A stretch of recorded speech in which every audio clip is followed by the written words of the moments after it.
Yes, good morning everybody. तो आज हम हिंदी के अंतर्गत जो हमारा जो पद्य भाग है, उसके अंतर्गत जो सबसे लास्ट हमारी जो कविता पाठ है, अरुण कमल जी की दो कविताएं हैं इसमें, नए इलाके और खुशबू रचते हाथ, ये दो कविताएं।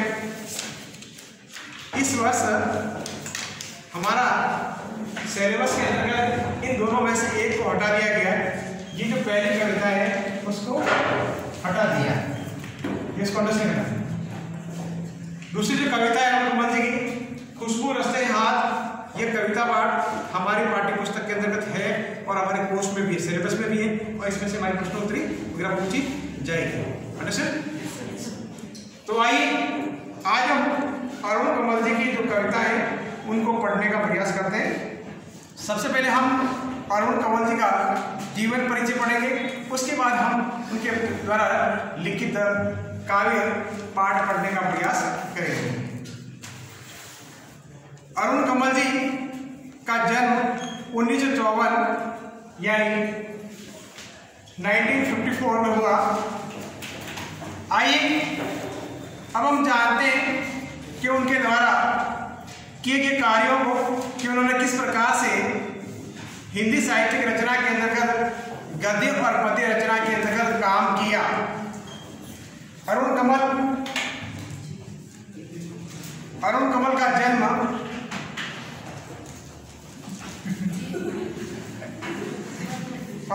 का जन्म बिहार के रोहतास जिले के नासिरगंज में 15 फरवरी 1954 को हुआ। ये इन दिनों पटना विश्वविद्यालय में प्राध्यापक से तात्पर्य लेक्चर से कहते हैं, कॉलेज में के अंतर्गत जो पढ़ाता है उस शिक्षक को हम प्राध्यापक कहते हैं। इन्हें अपनी कविताओं के लिए साहित्य अकादमी पुरस्कार सहित कई अन्य पुरस्कारों से भी सम्मानित किया गया। इन्होंने कविता लेखन के अलावा कई पुस्तकों और रचनाओं का भी अनुवाद किया, यानी ट्रांसलेट किया।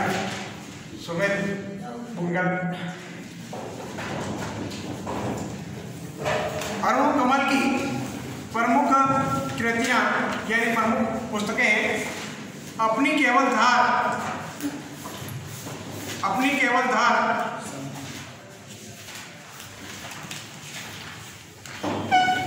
काम बंद करना है, 50 बार बोले समझ नहीं आ रही।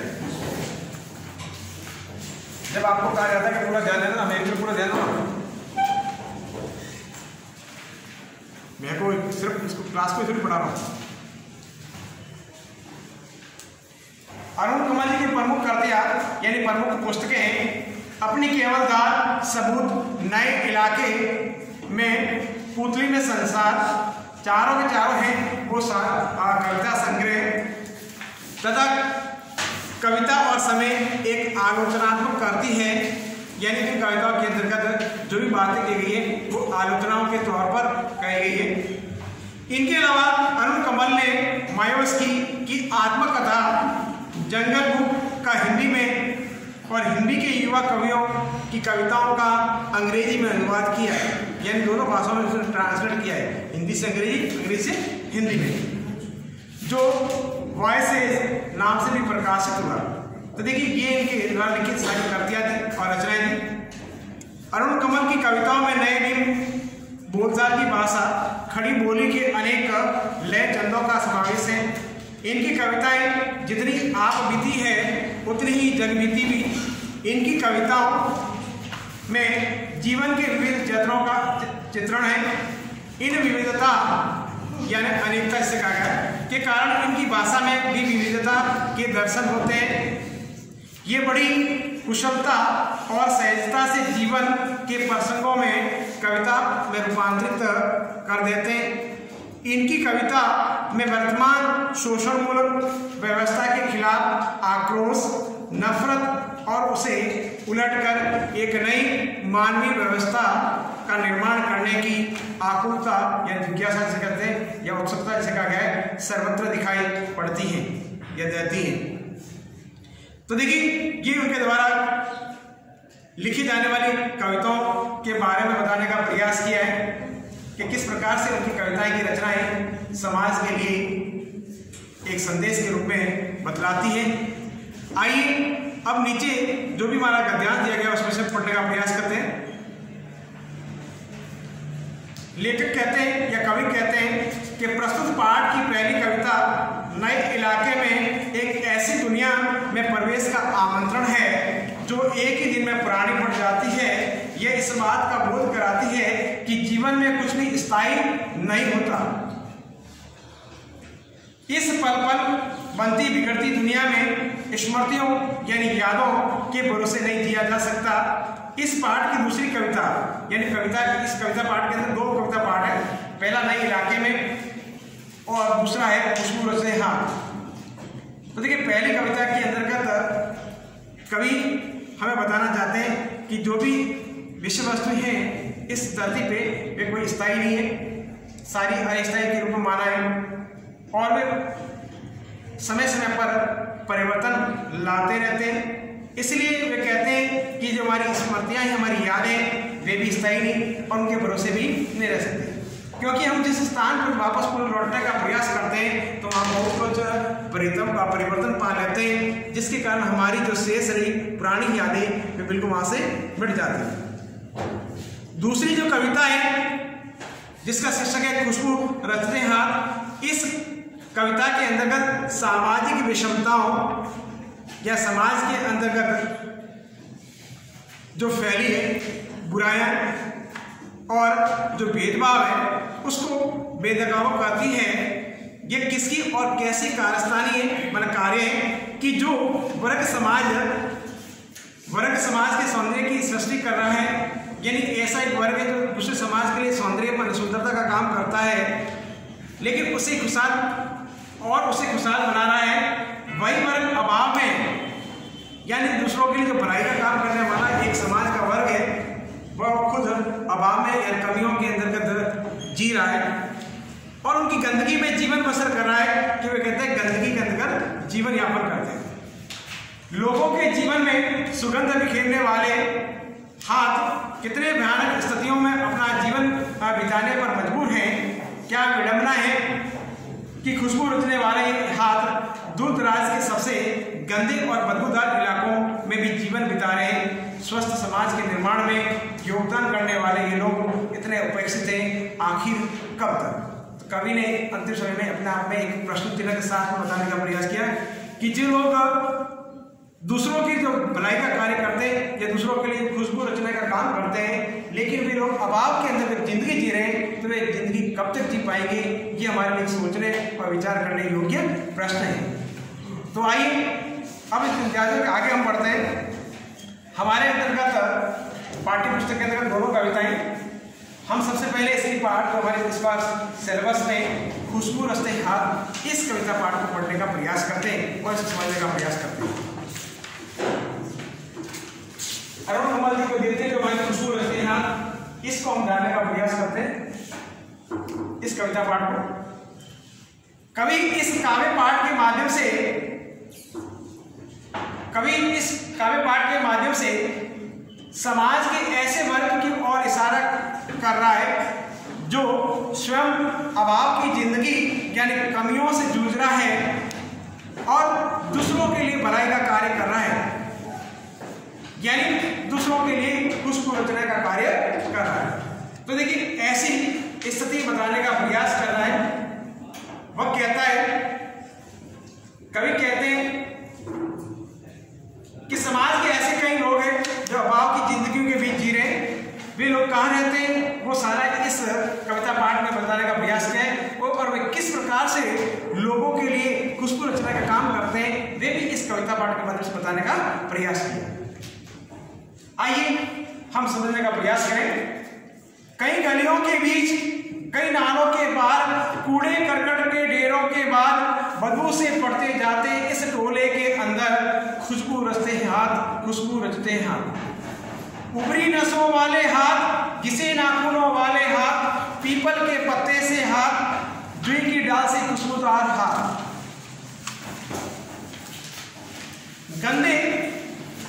गंदे कटे पिटे हाथ, जख्म से फटे हुए हाथ, खुशबू रचते हैं हाथ, खुशबू रचते हैं हाथ। यही इस गली में बनती है मुल्क की मशहूर अगरबत्तियां। इन्हीं गंदे मोहल्लों में गंदे लोग बनाते हैं केवड़ा, खस और रात रानी की अगरबत्तियां। दुनिया की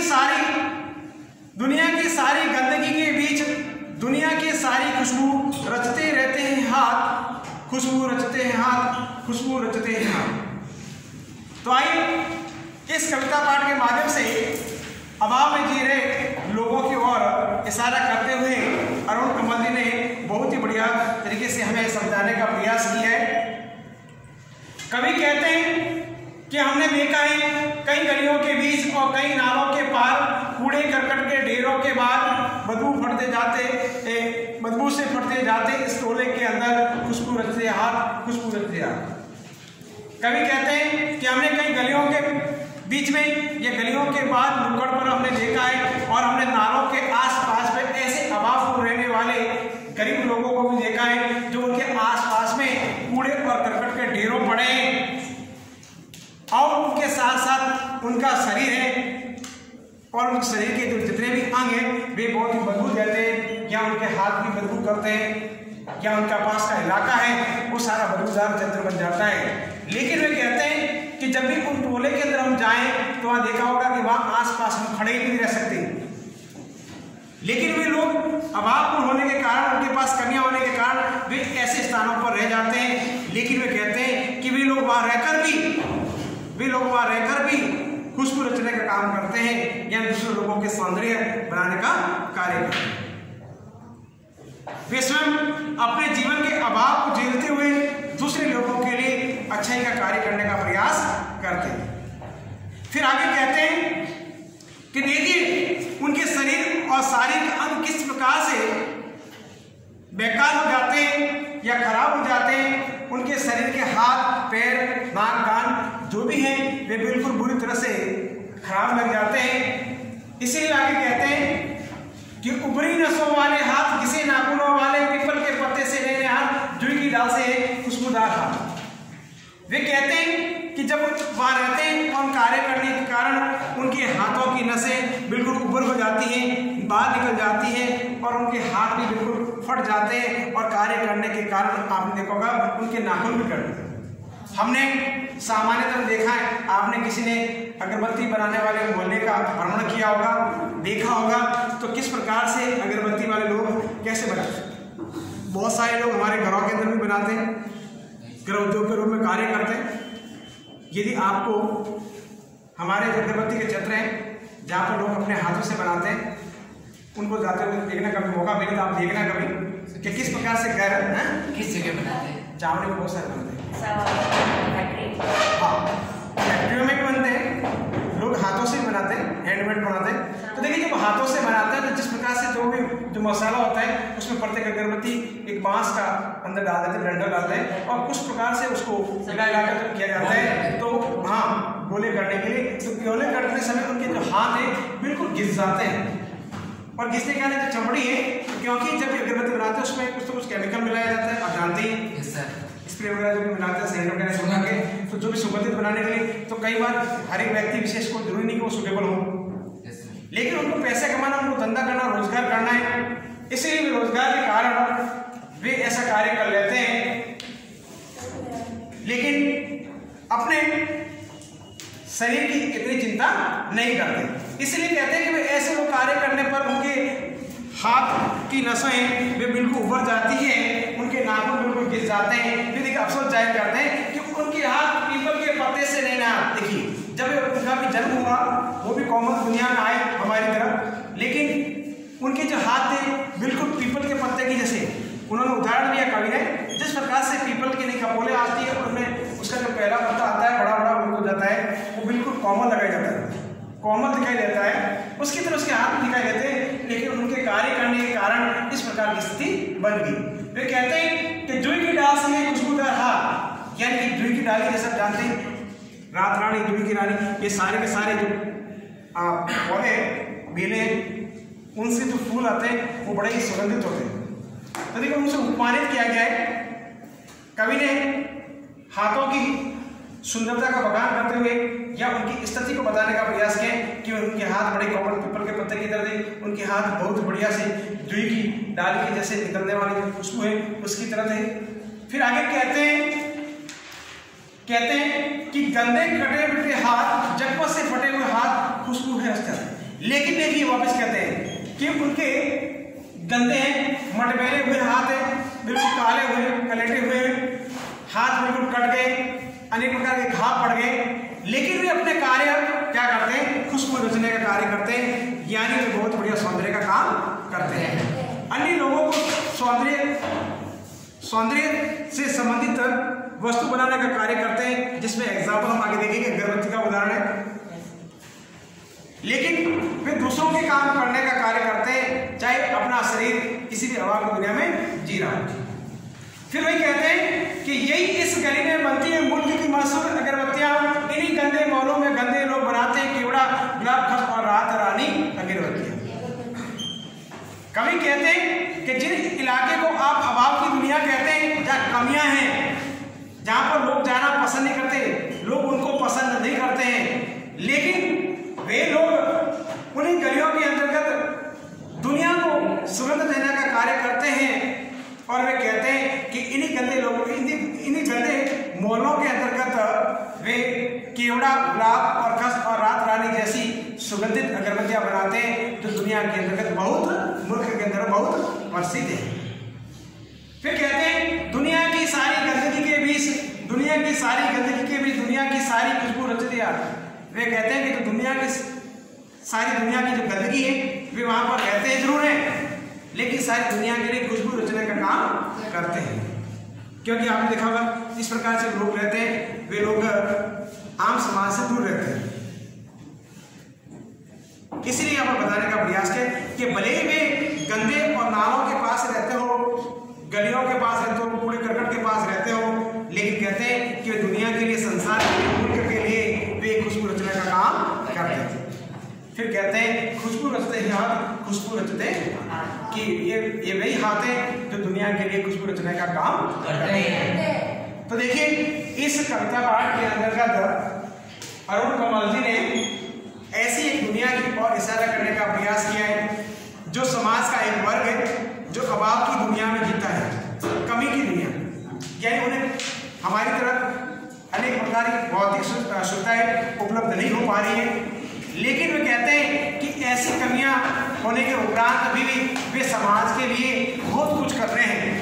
उन्होंने एक एग्जाम्पल दिया है कि किस प्रकार से वे समाज को खुशबू दिलाने का कार्य करते हैं, या समाज के अंदर सौंदर्य का या अन्य प्रकार की सुविधा दिलाने का प्रयास करते हैं, भले ही चाहे वे ऐसे स्थान पर क्यों न रहते हो, लेकिन दुनिया के लिए हमेशा अच्छाई और भलाई का कार्य करते हैं। तो अरुण कमल जी ने ऐसे अभाव से लोगों की ओर इशारा किया है कि हमें ऐसे समाज के तबके के लोग हैं, उनके साथ भी हमें अपना जीवन बिताना चाहिए, या अपना कुछ समय निकालकर उनकी सेवा में भी करना चाहिए, जिससे कहते हैं कि ऐसे समाज और ऐसे तबके वर्ग के लोग भी हमारे समाज की जो मुख्य धारा है हमारे साथ जुड़ सके, उन्हें भी अनेक प्रकार की सुविधा मिल सके, शिक्षा मिल सके, और प्रकार की जो चिकित्सा की सुविधाएं उन्हें मिल सके।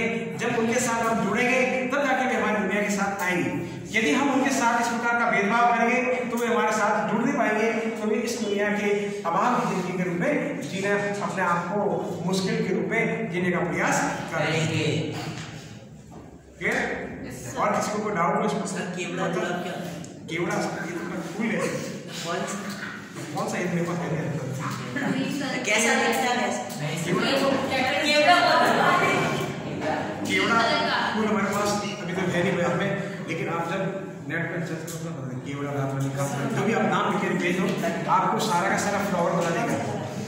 इस प्रकार वाइट लगा है, केवड़े का फूल होता है बड़ा सा। कौन से कलर का होता है केवड़ा फूल? कौन से कलर का? ऐसा बनाया कलर तो बहुत सारा ज़्यादातर सफेद कलर में